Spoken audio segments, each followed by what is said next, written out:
गोष्टीचे नाव आहे ती थरारक रात्र. रिया ही 17 वर्षाची होती व पुढे 12वी झाल्यावर आईवडिलांसोबत ठाणे शहरातून ती सातारात तिच्या आजीच्या पाटेघर नावाच्या गावी राहायला आली होती. ती सातारात लेडीज पोलीस होण्यासाठी ट्रेनिंग घेत होती. शिवाय तिने सातारात जिम देखील जॉईन केली होती. आपले शरीर फिट ठेवावे आणि पोलीस भरतीच्या होणाऱ्या परीक्षा पास करून आपण लेडीज पोलीस व्हावे हे रियाचे लहानपणीपासूनचे स्वप्न. मुलगी असली तरी रिया लहानपणापासूनच फार बिनधास्त होती. भांडायला तर अगदी एक नंबर. तिच्या गावातले कोणीही तिच्या वाट्याला जात नसे. भीती म्हणजे काय हे रियाला जणू माहीतच नव्हतं.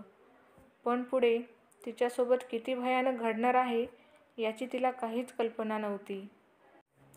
अगोदर रिया पाटेघर ते सातारा हा 45 किलोमीटरचा प्रवास एसटीने करीत होती. पण तिच्या वडिलांनी तिला गेल्या वाढदिवसाला एक स्कूटी गिफ्ट म्हणून दिली होती. तेव्हा ती नेहमीचा 45 किलोमीटरचा प्रवास एकटी स्कूटीवरून करू लागली. ती गावातून स्कूटीने सकाळी 10 वाजता सातारला येत असे व संध्याकाळी 7:30 वाजेपर्यंत पोलीस भरतीची ट्रेनिंग व जिम दोन्ही आटपून स्कूटीवरून एकटीच रात्रीची आपल्या घरी जात असे. तिच्या आईने तिला अनेकदा समजावले होते की, रिया, एवढ्या लांब रात्रीचा एकटी प्रवास करीत जाऊ नकोस, एसटीने प्रवास करीत जा. पण हे रिया ऐकेल तेव्हा ना? रिया घरातल्या कोणाचेच काहीच ऐकायची नाही. एक दिवशी जुलै महिन्याच्या 12 तारखेला रोजच्या दिनचर्याप्रमाणे ती सातारला गेली. संध्याकाळी ती सातारच्या चौपाटी मार्केटमध्ये मैत्रिणींसोबत भरपूर फिरली. शेवटी ती सर्व मैत्रिणींना टाटा बाय बाय करून आपल्या गावाकडे जाण्यासाठी रात्रीची स्कूटी चालवू लागली. सातारा संपेपर्यंत तिला काही वाटले नाही, कारण तिच्यासमोर व तिच्या पाठीमागेही रस्त्यावरून अनेक गाड्या पळत होत्या. रस्त्याच्या आजूबाजूला असणारी माणसे व चकाकणारी सातारची दुकाने तिला दिसत होती. पण जशी ती सातारातून बाहेर पडली व घाट सुरू झाला तशी तशी आता तिच्या आजूबाजूला फक्त डोंगर, जंगल व भयान शांतता होती.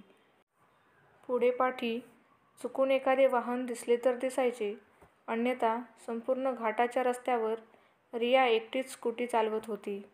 रस्त्यावर लांबवर नजर टाकली तर फक्त अंधारच अंधार व आजूबाजूला जंगल. अशा जंगलात अंधारातून रिया स्कूटीची छोट्या हेडलाईटच्या छोट्याशा प्रकाशात स्कूटी चालवत होती. मध्येच परळी फाट्याकडे येता येता अचानक पाऊस पडायला लागला व त्यात रियाचे केस पूर्ण भिजले. रिया, भिजलेले केस घेऊन मुलींनी कधीही रात्रीचे घराबाहेर फिरू नये, कारण अशाने वाईट नकारात्मक शक्त्या मुलींकडे आकर्षित होतात. हे आईचे शब्द तिला तंतोतंत आठवले. पण मग तिने या विचारांकडे दुर्लक्ष केले. रियाला पाऊस पडेल याचा डाऊट वाटत होता, कारण जुलै महिना चालू होता. त्यामुळेच ती घरूनच रेनकोट घेऊन आली होती. रियाने लगेच आपली स्कूटी परळीच्या फाट्याजवळ थांबवली. फाट्याजवळ कोणीच नव्हते, नुसता शुकशुकाट. तिने तिथे आपला काळा रेनकोट बाहेर काढला व अंगात घातला. तेव्हा तिथे फाट्याजवळ काही कुत्री रात्रीची रडताना तिला दिसली. ते पाहून तिच्या मनाला थोडी भीती वाटली.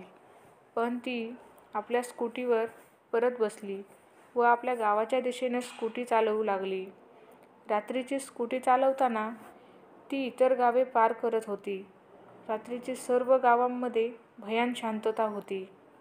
गावच्या लोकांना रात्री लवकर झोपायची सवय असते. स्कूटी चालवत चालवत ती त्या रात्री रोहोड गाव ओलांडून पुढे निघून गेली व काही अंतर पुढे गेल्यावर मध्येच तिला तिच्या स्कूटीच्या हेडलाईटच्या प्रकाशात लांबवर कोणीतरी उभे असलेले दिसले. मध्यरात्री कोणीही रस्त्यावर दिसले तर गाडी थांबवायची नाही, कोणी लिफ्ट मागितली तरी लिफ्ट द्यायची नाही, असे तिला तिच्या आईने बजावून ठेवले होते. रिया देखील स्कूटी थांबविणार नव्हती. पण जेव्हा स्कूटी तिने त्या रस्त्यावर उभे असलेल्या व्यक्तीच्या जवळून पुढे नेली तेव्हा तिने पाहिले की तिथे लिफ्ट मागणारा 13-14 वर्षाचा एक तरुण शाळकरी मुलगा होता.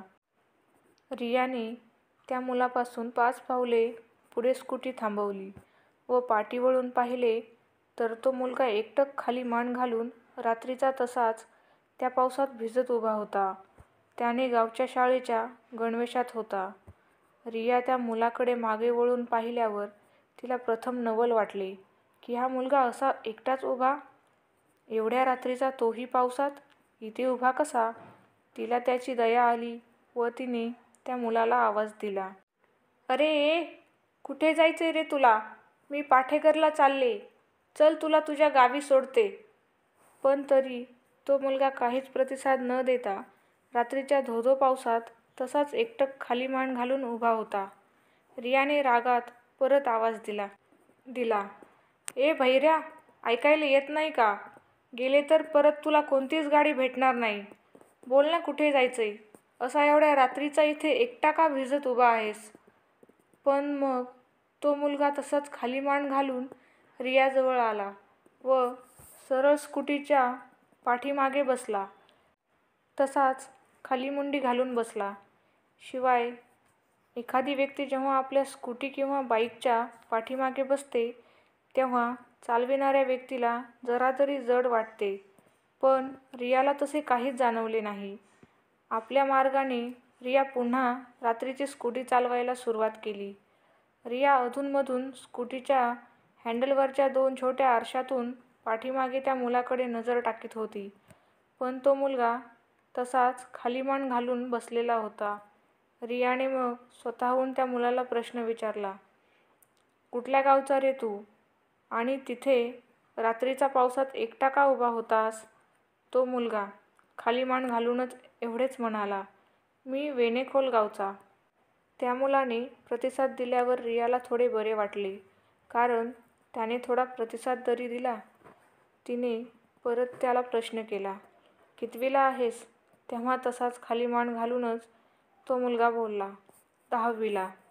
एवढे उत्तर ऐकल्यावर रिया बोलली, "अच्छा, 10वीला आहेस तर? चांगले आहे. पण मग कोणत्या शाळेत आहेस?" तो मुलगा बोलला, "रोहोट गावातल्या शाळेत." आता हे उत्तर ऐकल्यावर तिला थोडे अजबच वाटले, कारण रोहोट गावातली शाळा बंद पडून बरीच वर्षे लोटली होती. रियाचे वडील लहान असताना रोहोटच्या शाळेत जात होते. पण आताची मुलं एकतर सातारला किंवा मुंबईला शाळेला जात. मग हा केव्हाच बंद पडलेल्या रोहोट गावच्या शाळेला शिकायला जातो असे का सांगत होता? हे रियाला काहीच कळत नव्हते. शिवाय त्या मुलाचा स्वभाव विचित्र वाटत होता. तो आताही शांत, खाली मुंडी घालून तसाच मागे स्कूटीवर बसून होता. ना इकडे ना तिकडे, आजूबाजूला कुठेच बघत नव्हता. रिया अधूनमधून त्याला स्कूटीच्या आरशातून निरखत पाहत होती. पण त्याचे विचित्र वागणे बघून तिने त्याला पाहणे बंद केले व पुढे लक्ष देत फक्त स्कूटीच चालवीत राहिली. भानसेवाडी गावच्या पुढे गेल्यावर काही वेळाने तिचे लक्ष पुन्हा स्कूटीच्या समोरील आरशावर गेले व बघते तर काय, तो मुलगा पाठीमागे नव्हता, ज्याला तिने लिफ्ट दिली होती. तिने तत्काळ ब्रेक मारून पाय जमिनीला टेकले व स्कूटी थांबवली. एक क्षण तिच्या मनाला धडकीच भरली व तिच्या डोक्यात विचारांचे काहूर माजू लागले. कारण तो मुलगा एकटाच रात्रीच्या पावसात भिजत उभा असणे, त्याचे विचित्र वागणे आणि आता एकाएकी गायब होणे हे पाहता ती फार घाबरली. पाऊस पडत असला तरी तिच्या तोंडाचे पाणी मात्र पळाले होते. रियाने परत तिची स्कूटी यू-टर्न घेत वळवली व आलेल्या रस्त्याने परत जात त्या मुलाचा शोध घेत स्कूटी चालवू लागली.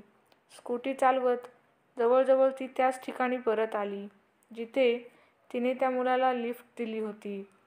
पण तिथे साधे चीटपाखरूही नव्हते. हे पाहून रिया स्वतःच स्वतःवर रागावली. आपण आपला गावचा रस्ता सोडून परत इकडे एवढ्या लांब का हुंडकायला आलो, असे तिला वाटू लागले. मग स्कूटी वळवून रिटर्न ती आपल्या गावच्या रस्त्याने जाऊ लागली. काही वेळाने तिला पाठीमागून कोणाची तरी बाईक येत असल्याचा आवाज आला. बाईकच्या हेडलाईटचा प्रकाश पडत होता. बाईक चालविणारा तो पुरुष ओव्हरटेक करीत रियाच्या बाजूने आपली बाईक पुढे नेत होता. पण जसे त्याने बाईक पुढे नेली तशी त्या बाईकला बघताच रियाची बोबडीच वळली. कारण त्या बाईक चालविणाऱ्या पुरुषाच्या पाठीमागे तोच मुलगा बसलेला होता, ज्याने रियाने मगाशी लिफ्ट दिली होती. एवढेच नाही तर त्या मुलाचा चेहरा पांढरा पडला होता, डोके फुटले होते व त्याच्या चेहऱ्यावरून रक्त पडत होते. तो त्या बाईकवर बसूनच रियाकडे वाकडी नजर टाकत विचित्र हसला. तेव्हा त्याचे रक्ताने माखलेले दात तिला दिसले. हे दृश्य पाहताच रियाच्या अंगावर काटाच उभा राहिला व हे सर्व पाहताच तिची स्कूटी रस्त्याच्या बाहेर चाललीये हे तिला कळालेच नाही व दगडाला स्कूटी आपटून तिचा तोल जाऊन ती स्कूटीवरून जोरात खाली पडली व तशीच घरंगळत घसरत पुढे गेली. तिला जब्बर मार बसला. दुसऱ्या दिवशी दुपारी तिने डोळे उघडले तर ती तिच्या घरात बेडवर पडून होती व तिच्या आजूबाजूला तिची आजी, आई-वडील, घरातले लोक व गावातली मंडळी तिलाच पाहत उभे होते. तिने डोळे उघडल्यावर सर्वांच्या जीवात जीव आला व तिची आई तिला घट्ट मिठी मारून रडू लागली.